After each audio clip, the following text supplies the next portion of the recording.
Hello.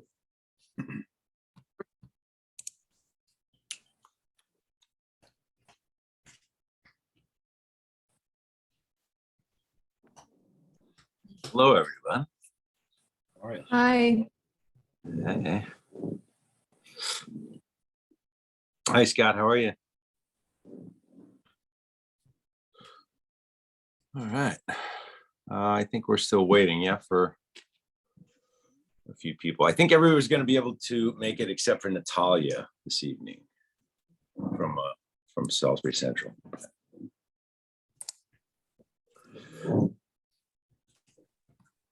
So Uganda, huh, buddy?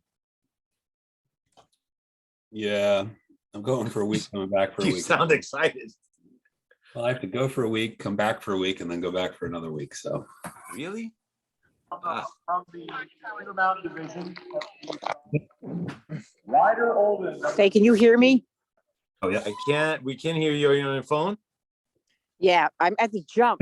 They Oh. made it at 5 o'clock instead of 6 o'clock. So All right. guess what? That's where I am. That's all right. can you hear me I okay? love the sound of cowbell in the morning. Sorry about that. Yeah, I'll turn it. I'll kind of. You know the close it up Saturday here. Night Live bit, right? With Chris Walken? Yes.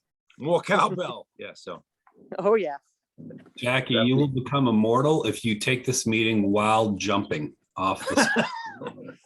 And the distance, Well, 54 meters. I've gone off the two lower ones, but not the top, not the big one. All right, our next gear already That on would the be bar, awesome. ready to go. Recorded meeting Number with Jackie 17. going off the jump. Yep. Roger Clue. So are we just Ryder discussing Blue. masks? Is that the only thing we're really doing? Is that the Tonight, agenda yeah. item? Yep, that's the only agenda item. I mean, I guess we're gonna touch, I'd like to at least, it's a little off topic, but understand where we are as far as vaccine mandates also for staff, but Okay. we certainly cannot take 41 any action meters, regarding. Roger. And charters icons. Okay, I think everybody's here. Tom just jumped in. Hi, Tom. That will And, bring us to our next. right, so 1, 2, 3, 4, 5, 6, and the seventh one is out. Fantastic. I will call this special meeting of the Salisbury Central School Board of Education to order at 5:30 p.m. The reason for us meeting tonight, as I'm sure everyone is aware, is that the state of Connecticut has lifted the mask mandate in schools. Oh, Steph, sorry. Hey, Steph. Hi. And although I guess we are not compelled to make any decisions about it, because of the way our policy is written, we sort of promise to follow the state's guidance. And since the guidance has changed, we're not compelled to act in any way, shape, or form. I just know that out of an abundance of concern and our duty to care for the children and the staff that we're responsible for, I thought that it would be irresponsible for me not to allow us all to weigh in on what we think we should do moving forward. But as of now, on Monday, and I think, Lisa, you have something to say about that. The mask mandate will be lifted, and any mask wearing will be on a voluntary basis within our facilities. The only exception to that is there is a still federal mandate in place that any public transportation masks must be worn. So the kids would have to, if they're being bused to school, wear a mask on the bus and home on the bus. And once they got to our building, it would be optional as it stands right now. So I know that everybody got a chance to review the documents that Lisa has either shared with us or created for us. Lisa, do you want to just run through how, and Steph, I guess, why don't we hear from you what your recommendation is moving forward? And then I guess everybody should say what we have to say. So thank you, David, and Yeah. good evening, everyone. I think it's really important to understand that there is much more going on here than the lifting of masks. And the mask mandate will not be lifted until February 28th. That's the earliest that the governor is allowed to give that permission. However, we do know that the Department of Health and the Connecticut State Department of Education have agreed that when that decision is made, that they are endorsing that decision. And the official documents that came from the Department of Health are in the Region 1 plan that you all had access to just after the weekend, just after I finished them. So I think that's a very important thing to understand, that yes, the masks will become optional, but also a lot of other things become optional. Contact tracing. This is a shift away from an emergency pandemic management model that's directed at COVID-19 to a more routine management and treating COVID-19 as a respiratory virus.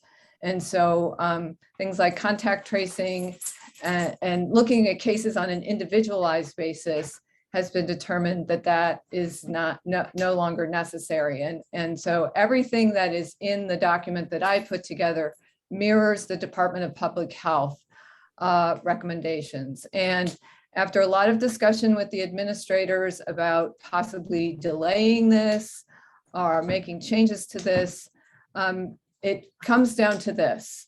The people that are making these decisions that we meet with, as I've said, 5 epidemiologists, a medical doctor, the commissioner of the Department of Public Health, who met with all of us on Friday, they've made the determination that this is an appropriate decision for us to make. I do not feel qualified as a medical professional to make an alternative decision and to start making sort of random or arbitrary decisions around that in terms of delaying or doing that sort of thing. The other thing is the governor has left us with absolutely no defense against if kids decide to come to school without masks next week. There's really not much we can do in the way of issuing consequences. We can't put them in detention because we can't put them in the same room together if we are saying that it is no longer, that we still don't feel safe having people together. So we can't do that. And if we send them home, the families have a leg to stand on to say, well, the governor has said this is not necessary. The State Department of Health has said this is not necessary. And the State Department of Education has said this is not necessary. So how is it that you, school district, have the right to deny my child a free and appropriate public education because you think it's necessary to delay this for a month? So it really has put us in a position that while they have made this offer that we have choices that we can make at the local level, it makes it very difficult to manage them. And at the end of the day, it's our responsibility to be focused on educating our children. And I'm afraid if we bump this out even a month, that the month of March will be about mask management and discipline and teachers feeling unsupported because so-and-so is not wearing their mask and coming to the principal and saying, or the nurse, and what are you going to do about it? And there's not much that we can do about it. I understand the amount of anxiety this decision is creating for many people on both sides of the argument, but I just feel like at this point, the best decision for us to make in order for our teachers to be able to focus on providing the best education they can for our students and not be distracted from that is to go with this decision, knowing that if we have cases or we see any aberrations and absence patterns, that we follow up with our medical advisor and the Sharon and Torrington area health districts to see if we need to make a different decision, if we have some kind of uptick or variation in the pattern of the virus within our area. And this plan clearly says that we have, the DPH has said we have the authority to do that at the local level.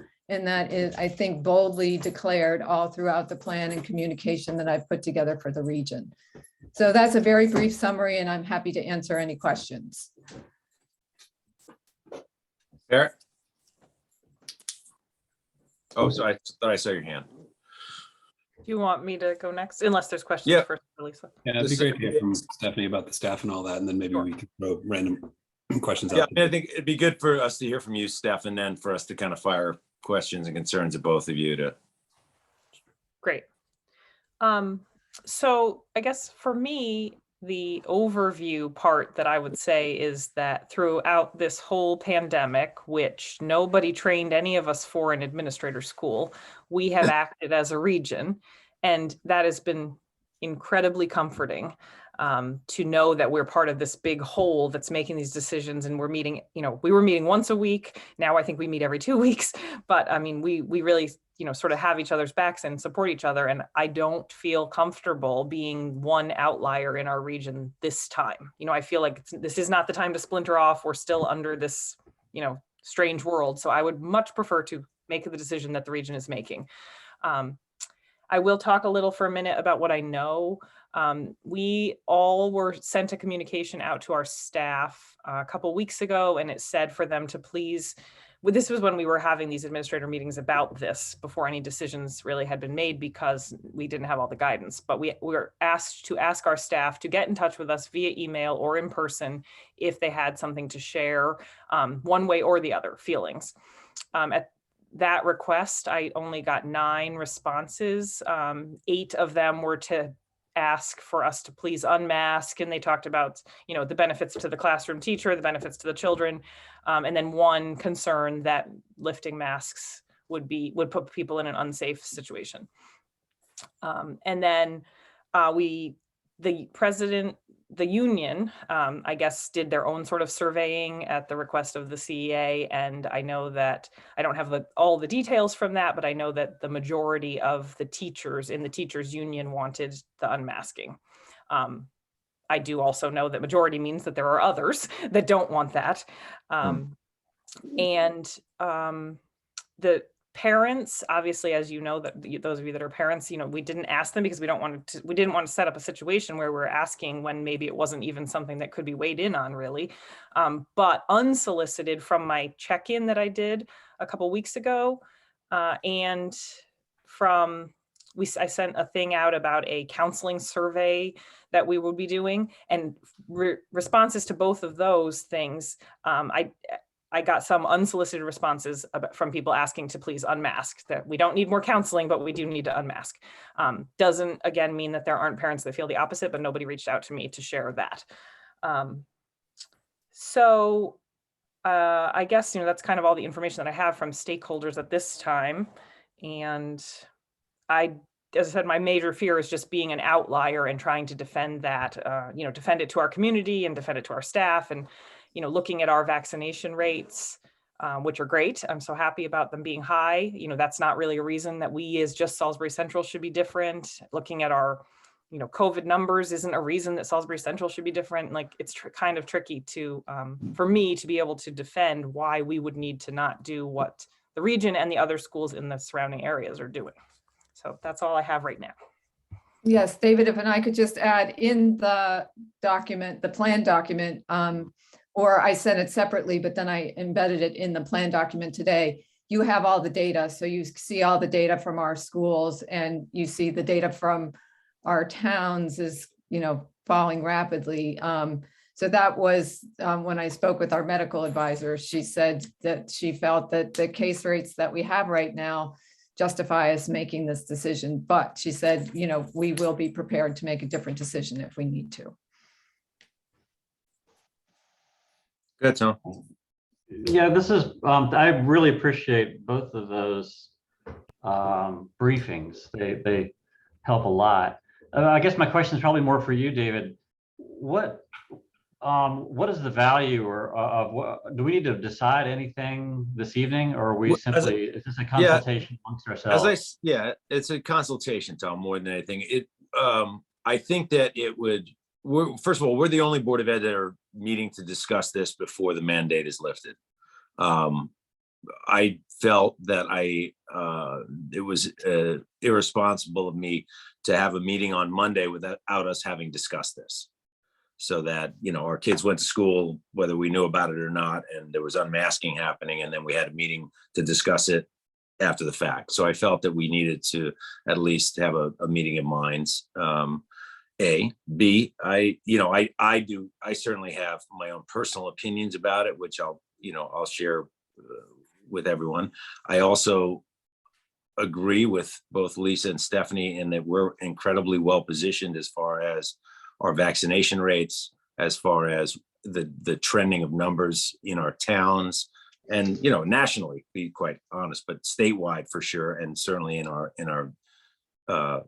town and in our surrounding towns. The numbers just seem to indicate that we have protected ourselves well through vaccination rate, and that the virus is trending down. Infections are trending down significantly after that, Omicron post-holiday bump. So the only thing I think we want to walk away from this meeting tonight is to endorse the plan as proposed by our superintendent of schools, and then that's already been endorsed by the administrators through the region, or choose a different path, and that's up to us. I just wanted to make sure that we had an opportunity to make that choice. So And you anyway, offered to share. that you was a offered very to share your long-winded. personal view. I'd be keen to hear it. My personal view is that I think that we are getting ahead of ourselves.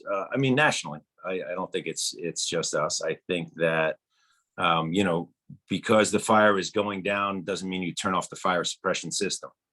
The fire's not out. It does look like it's going down, but it's looked like that before. Are we much more vaccinated? Yes. Are most medical professionals saying we're moving into an endemic phase? Yes. Do I feel like that scientific community knows enough about this specific virus to speak authoritatively? No. Do I feel that the risks outweigh the benefits of unmasking? Yes, but that's my personal opinion. I think that it would behoove everyone, considering the vulnerability of our clientele. And if fully vaxxed means boosted, then a number of our kids are not fully vaxxed.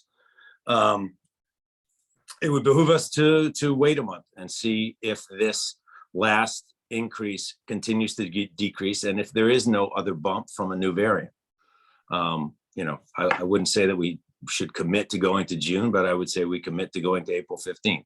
That's my personal opinion. My wife and I are in discussions with our kids about, my boys are at Salisbury Boys School. They are also lifting the mask mandate following the governor and the Department of Education, Department of Health's guidance, and making masks non-mandatory on Monday. But we're in discussion about whether our boys are going to do that. It's a little bit much to ask my sixth grader to take a stand, but it's a personal decision, and I think that's true of everybody if this is the way we move forward, whether it's masked or unmasked. And I know of staff that'll be more comfortable still wearing a mask, and I think that's also fine. If somebody feels vulnerable, either because they're immunocompromised, or they live with someone who is immunocompromised, or they just feel better wearing a mask right now. I think one of the great things in Lisa's guidance that she laid out is that we go out of our way to make those people feel comfortable, and to not, get into camps of mask and unmask. So, but that's my if I were the king, and that's not going to happen, I guess. I would certainly say I think we should wait. I don't think there's any harm. What has been protecting us and protecting our schools from seeing, vast spread within our buildings are these protocol that we put in place. They've served us well thus far. I don't see abandoning them yet as a wise move. I certainly know we need to abandon them at some point. I know that at some point we will hopefully move beyond this state. But they've served us well, and they've protected our kids and our staff. And I just think throwing them out because it looks good right now is a little strong-headed. But that's, again, that is not based in any scientific fact. I've never even played a doctor on television. So never get those roles. Question. Oh, Yes. yeah, I just want to add one quick thing to what David said. We did talk a lot about wanting to make sure that people who choose to continue to wear the mask would feel supported. And the principal at the high school actually already started a great document that explains talking points for families. Whether you're going to be a family that chooses mask wearing or not, that there's some conversation sort of to be had at home about that. And so, after we make some decisions, I would modify that and send it out, and probably, have a further conversation with the staff once they know what the decision is about how are we going to support, and how will we, as people that are comfortable, how do you model, if you're comfortable doing that. I thought of myself, when I go into classrooms, I can have my mask on for a while to show people that it's totally fine, and, that they can, they are going to see Mrs. Major with her mask on, and that could make those sort of students feel comfortable. I think we'll have some other staff members that are kind of comfortable doing that sort of thing to help kids that might be feeling like they're on the outside. But anyway, that has been in our minds, and we do have some documentation ready. I just want to make one other point that I forgot, that I made a note and forgot, is that the one thing that the Department of Health and the state and Department of Education has not given us, they have said that if we see flare-ups, whether it's within a building or within a town, we would then move to a more defensive posture and bring back masking and bring back distancing, but they've given us no metrics. So what percentage of our population becomes infected before we ring the alarm? We haven't gotten any guidance that in that area, and that it kind of pisses me off. It's nobody here's fault, but it's kind of like you're freeing us to our own recognizance without giving us any guidance on how to conduct ourselves. So anyway, sorry, Liz.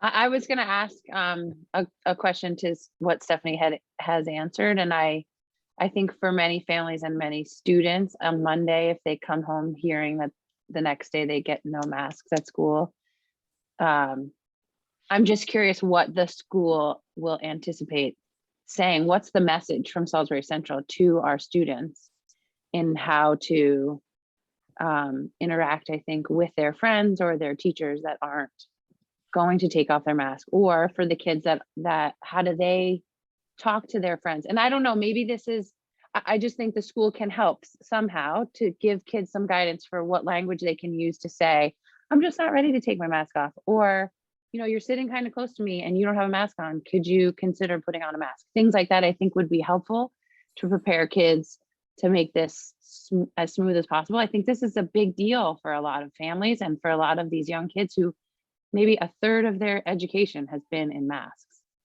I agree with you, Liz. It's so, I was thinking there's some kids that their entire educational experience so far has been in masks. I think one thing that we have a benefit of being Salisbury Central and having the great community that we have is that our kids are very used to understanding the idea of everyone gets what they need. They see that in the classroom a lot. We have so much differentiated instruction, and we have so many enrichments and interventions and things happening that I do think our kids are better at understanding, why somebody does one thing and somebody does another. And I think we can build on that base and talk to them about that. Your wording was perfect, like about the comfort level, and everybody has different comfort levels, and everybody makes different family choices, and that we're respectful of everybody, just like we're respectful of people who celebrate different holidays, and people, there's all sorts of ranges of things we can relate it to that they're used to. I bet our guidance counselor has some great books we could bring back in to do some read alouds that have to do with, people respecting choices. But I think that we would want to have that conversation on Monday, have classroom teachers talk about it, so that the message is not tomorrow we're not masking.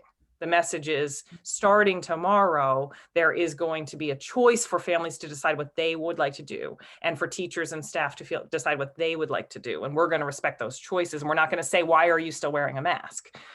It's mask optional as opposed to right, exactly, which I think is really important. And Lisa, sorry, I think you had something to say. That's okay. I was just going to echo that the language that you use about what this is very important. So it is not the mask mandate is over. It's that things have changed such that masks have become optional. And Stephanie will share the language that we will be using with the students, so that all parents will have a copy of that document as well. And I also, that's why we pushed the official date is Monday. At 12:01 on Monday, midnight on Monday, it's possible.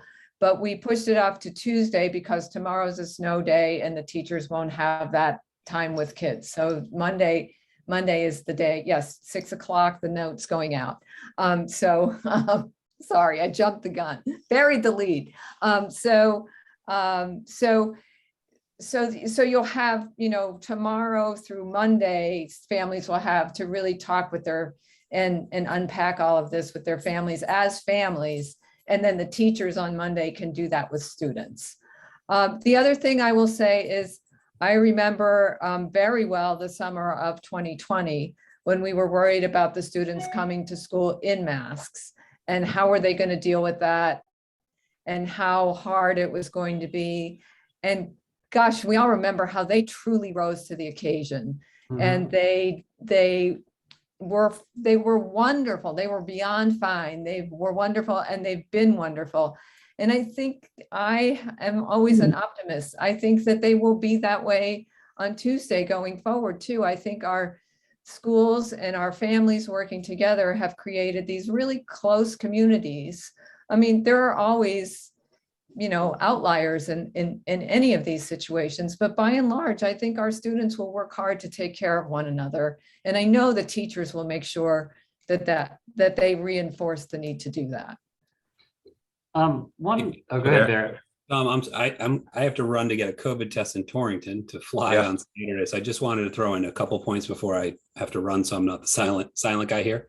Sorry about that. So I think it's ridiculous that they kick the can down the road to the Board of Eds without any mechanism, as Lisa mentioned. That's just kind of ridiculous.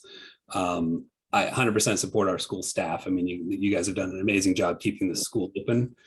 So just knowing that the staff support this, I think is really important. Absolutely echo, like it has to be super clear it's okay for these kids to wear masks. I know my kids probably will. And the last thing we want to do is have them come home and say they're being made fun of, or, it's lame to wear a mask. That will be really terrible. And that would be a shame.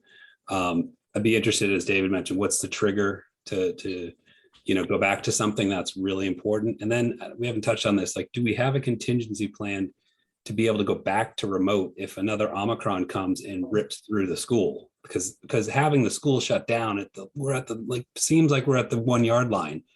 And if the school had to shut down for a couple of months, you've got the 8th graders who missed most, the middle school, what a bummer there, and the kids, that would just be a bummer. So is there a plan, or could we go remote if needed?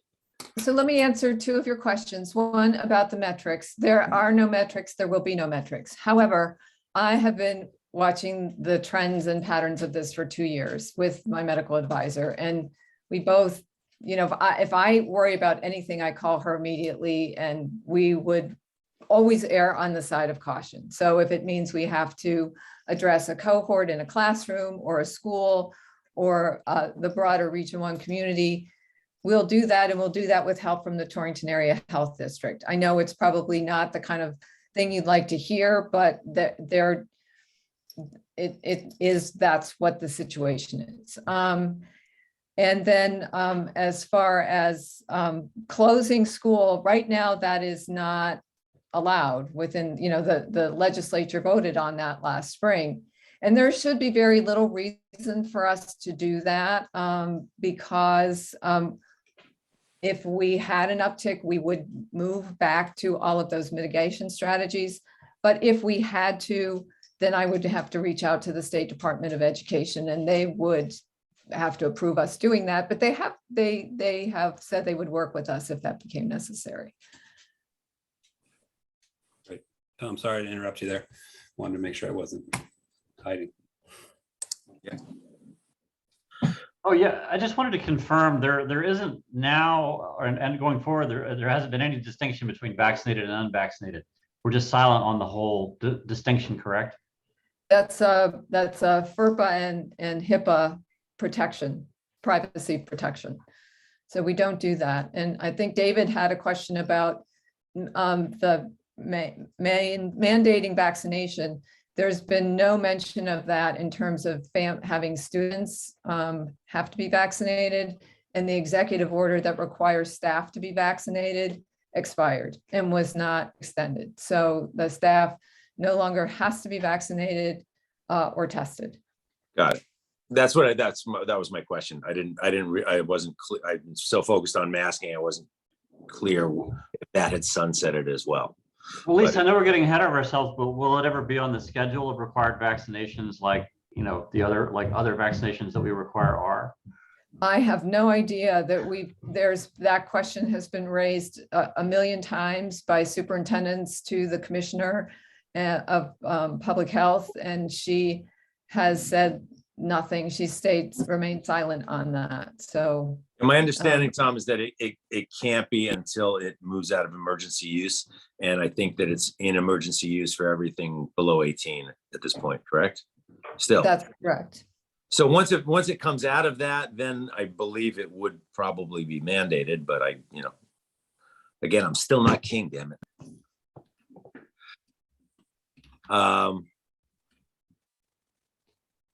Any other questions or concerns? Any other input? Then I would certainly entertain a motion to endorse the plan as suggested by Lisa for a transition to what is it? What's the title? To our school COVID safety practices. Anyone want to make that motion? Because I'm not only not king, I'm not allowed to make motions. Hey. Anybody want to make, Barrett, you want to make that motion? Do I have a second? Yeah. Thank you, Kevin and Liz. Any further discussion? All those in favor of endorsing Lisa and the administration's plans to transition our COVID safety practices to an endemic phase, say aye. Aye. Opposed? Abstaining? Thank you very much, everyone. So moved. It passes. Thank you, Lisa. Thank you. With all my ranting and raving, Lisa's point initially is, well, what do you do? Do you send the child home? Our first task is to educate these children and provide a safe, healthy environment for them to learn. Throwing them out of school because they're not wearing a mask isn't really conducive. Anyway, bye, Barrett. I'd entertain a motion to adjourn unless there's anything else anyone needs to say. Thank you, Tom. Do I have a second? Jackie? Be careful on the jumps. What happened to Scooter? Scooter Say that showed up- again? What happened to Scooter? What'd you guys do to him? Thanks, everyone. Thanks, Tom. Thank you. Hey, bye, everybody. He came with broken ribs, Jackie. He said, I broke my Yeah, ribs. I just want them all to stay vertical. Yeah, exactly. I'm just here to watch. Yeah. Bye, Jack. All right, Thanks. bye. Bye, Sue.